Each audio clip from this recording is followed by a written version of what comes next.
Kahapon April 27 habang isinasagawa ang replenishment o Sea Approach o RASAP sa ika-4 na araw ng Multilateral Maritime Exercise o MME sa Bulinaw, Pangasinan.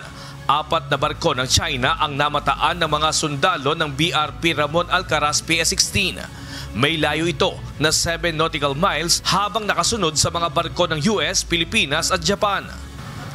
Habang isinasagawa ang photo exercise ngayong araw ng Linggo, bandang alas 8 ng umaga ay biglang namataan itong 4 na barko ng China kung saan ilan dito ay mga warship vessel ng China at may di kalayuang layo mula dito sa barko na kinatatayuan ko.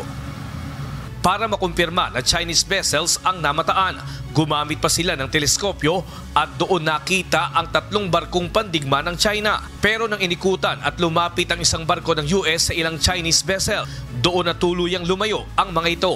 Gayunman, sa inilabas na press release ng Philippine Navy, may 3 barko ng China silang namataan kamakalawa habang nagsasagawa ng Division Tactics o Deep Tax Exercise ang US at Philippine Navy. Sa kabila ng Chinese vessel visibility, nananatiling payapa at kalmado pa rin sa pagsasanay ang magkalyadong bansa. Ngayong araw, April 28, inaasang matatapos ang Multilateral Maritime Exercise ng Balikatan 2025. Nestor Torres, humahataw sa balita ngayon.